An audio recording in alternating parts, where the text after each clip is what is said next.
안녕하세요. 2월 2일 김태훈의 현명한 투자자 방송 시작하겠습니다. 오늘은 아모레퍼시픽에 대해서 말씀을 드리겠습니다. 어저께 2월 1일 날 실적을 발표했는데 실적이 그렇게 썩 좋지는 않습니다. 전체적으로 1년 2022년을 따져봤을 때는 모두가 예상하다시 이 코로나19 팬데믹 상황 속에서 이 화장품 매출이 많이 줄었다는 거, 특히 이제 아모레퍼시픽 같은 경우는 중국 시장에다가 몇 년 동안 공을 들여서 투자를 많이 해놨었는데 그 중국 시장이 3분기까지 제로 코로나 정책으로 인해서 봉쇄 정책을 폈죠. 그러다 보니까 당연히 이제 화장품 매출 같은 것도 굉장히 줄어들게 되고 그 타격을 벗어날 수 없었습니다. 그럼에도 불구하고 이 아모레퍼시픽의 실적을 보시게 되면 2021년도 코로나 그 와중이었고요. 2022년은 코로나 와중에서 벗어날 때였지만 중국 시장, 주력 시장을 삼고 있던 중국 시장이 제로 코로나 정책을 3분기 동안 제로 코로나 정책을 폈었어요. 중국 정부가. 그리고 중국 시진핑 중국 국가주석이 3년임이 된 이후에 풀어줬죠. 그러다 보니 그 사이에 실적은 아주 계속 줄어들었습니다. 그 외형 성장이 아니라 역성장을 계속 해왔던 거죠. 이거는 국내뿐만 아니라 우리나라 이제 시장도 마찬가지로 전반적으로 그 매출 외형이나 이런 부분이 줄어드는 역성장을 해왔었고요. 해외도 마찬가지입니다. 해외도 마찬가지였고요. 근데 중국 시장에 아모레퍼시픽이 오랫동안 공을 들이고 시장을 키워왔던 건 잘 알고 있습니다. 그리고 그 아모레퍼시픽은 여기 딱 보시면 아시겠지만 이 중국의 중산층이라고 부를 수 있는 사람들, 이 사람들을 노리는 로드샵, 즉 이제 길거리 그 화장품 가게죠. 적극적으로 출자하면서 여기서 이제 그 화장품을 대량으로 판매하는 그런 전략을 썼어요. 그리고 설화수라는 고급 브랜드, 백화점에서 파는 고급 브랜드는 백화점 대상 고객을 상대로 팔았죠. 근데 이들은 특히 이제 이쪽 좀 비싼 고가로 이제 화장품을 많이 소비하는 이런 계층들은 중국 사람들도 외제 좋아합니다. 외제라는 게 우리나라 것이 아니라 저 서양, 미국이나 유럽 특히 유럽 브랜드의 화장품들을 좋아하죠. 우리나라하고 그 일본의 SK2나 이런, 그리고 또 일본의 유명한 그 화장품 그런 브랜드는 아모레퍼시픽과 비슷한 시장에서 서로 경쟁을 했었어요. 그래서 우리가 이제 사드 보복을 당할 때 그때 우리가 철수를 한 그 시장은 고스란히 일본 브랜드들이 가져갔습니다. 그래서 저는 그때 이제 일 때문에 홍콩을 출장을 갔는데 2년 연속 그때 갔었는데요.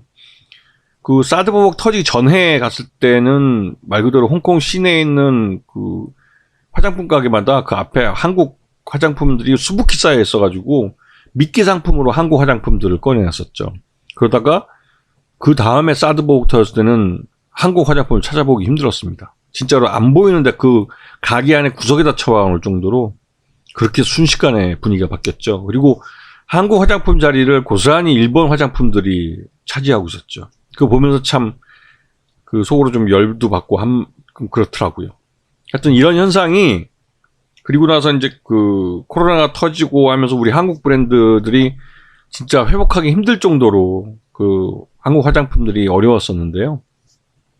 그 이후에 이 중산층들, 중국에서 보면 중산층이라는 사람들은 요번에 제로 코로나 정책을 중국 정부가 처리하고 나면서 보복 소비에 나서고 있는 사람들입니다. 그 중국의 화장품 시장을 보시게 되면 화장품 시장은 계속 성장은 좀 이어왔다고 할 수 있겠지만 이 외국에서 수입해오는 수입 성장률은 계속 떨어지고 있었죠. 이게 이제 코로나라는 그 특수한 상황에서도 영향을 받겠지만 나름대로 중국의 화장품 업체들이 성장하고 있는 것도 한 영향이 될 겁니다. 그리고 이 기간 동안 이제 코로나로 이제 어려움을 겪고 있는 동안 이 아모레퍼시픽은 중국 전략을 새로 재편을 했습니다. 그동안 중국에다 너무 과도하게 투자했다는데 반성을 하고 백화점 브랜드인 설화수 브랜드는 고급 브랜드로 프리미엄 화장품으로 그대로 가져가고 그 중저가 브랜드에서 중국의 로드샵에 깔아놨던 이 이니스프리나 마몽드나 라니즈 브랜드들은 나름대로 구조조정에 착수한 거죠. 그 이니스프리 같은 경우는 작년 말, 그러니까 2021년 말 280개에서 그러니까 올해 말이니까 작년이죠, 재작년이죠. 2021년에 280개였는데 2022년에는 140개. 오늘 왜 이렇게 씹히죠? 140개로 줄어들었고요. 마몽드 같은 경우는 아예 백화점에서 뺐습니다. 그래서 이 설화수하고 차별화를 둘 수 있게 마몽드는 빼버렸고요. 라네즈 같은 경우도 그 로즈샵이 이제 389개에서 359개로 좀 소폭 줄어든 상태고요. 그래서 이렇게 로즈샵들을 줄인다는 의미는 그만큼의 그 비용을 줄인다는 의미입니다. 그리고 이 줄어든 것만큼 온라인 그 판매망을 더 강화를 했어요. 온라인은 말 그대로 비용을 적게 들이면서 직접 판매를 할 수 있는 분야이기 때문에 아모레 퍼시픽에게는 굉장히 큰 이익이 됩니다. 이러한 노력 덕분에 지금 4분기 때, 즉 작년 2022년 1년을 봤을 때 분기별로 나왔을 때 그 4분기 때 그 흑자가 좀 다시 이제 영업이익이 살아나는 모습이에요. 이거는 그만큼 이 아모레 퍼시픽의 구조조정이 성공했다는 의미입니다.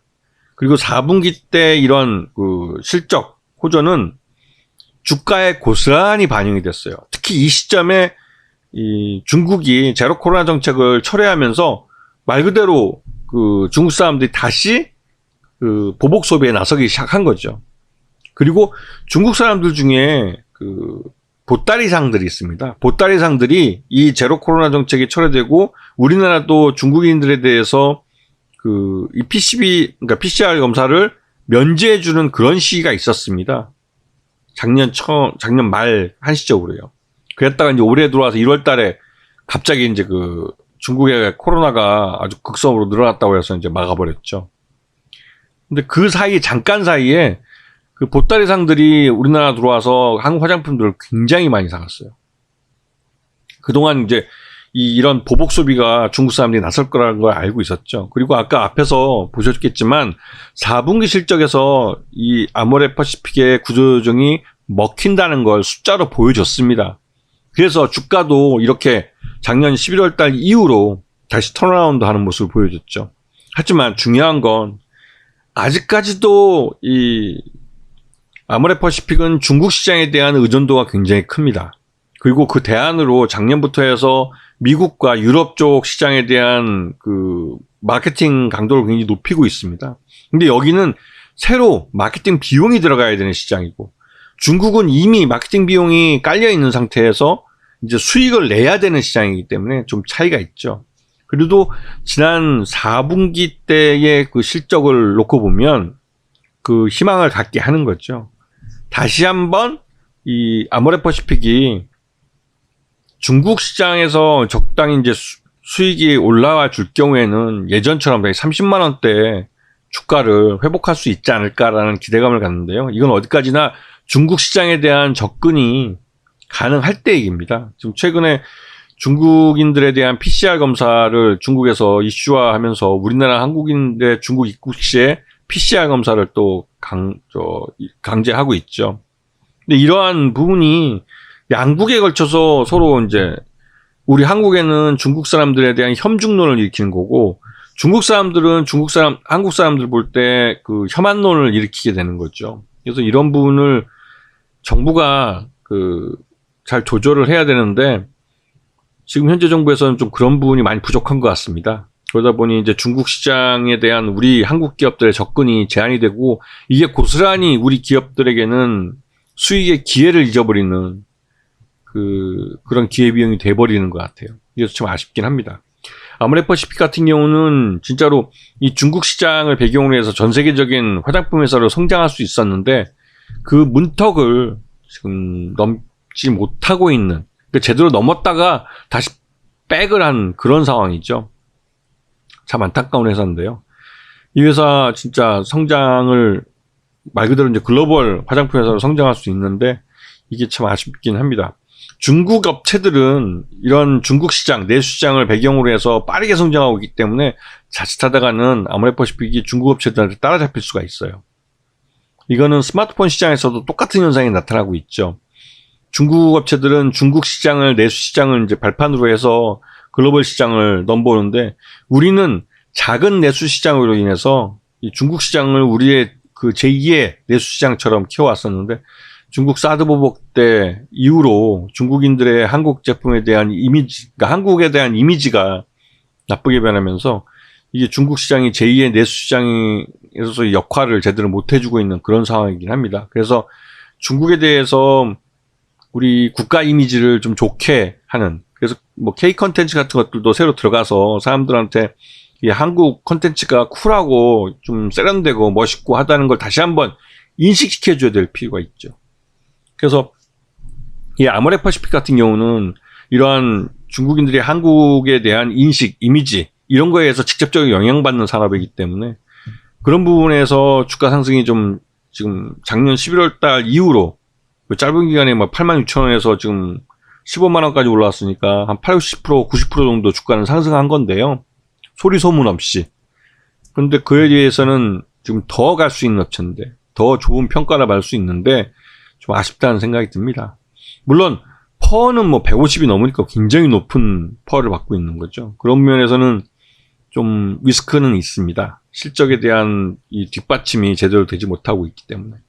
하여튼 전반적으로 이 아모레퍼시픽의 지금 작년 11월 달 이후로 단기간에 한 80%, 90% 정도 주가가 상승할 수 있던 이유는 제로 코로나 정책을 철회하면서 중국 시장이 다시 조금이라도 열렸다는 그런 의미에서, 그리고 또 중국 시장에 대한 구조조정을 이 아모레퍼시픽이 제대로 성공적으로 잘 마쳤다는 그런 것에서 봐야 된다는 생각을 합니다. 그래서 장기적으로 지금 상황에서 중국 사람들이 조금만 더 소비를 해주면, 중국과 우리나라의 관계가 좀 더 좋아져서 소비가 다시 늘어나주면 아모레퍼시픽은 충분히 실적에 따른 주가 상승이 나타날 수 있는 회사입니다. 이런 것들을 보시면서 투자 결정을 하시는 게 장기적으로도 수익률 면에서 도움이 되겠죠. 자, 오늘 방송 여기서 마치겠습니다. 감사합니다.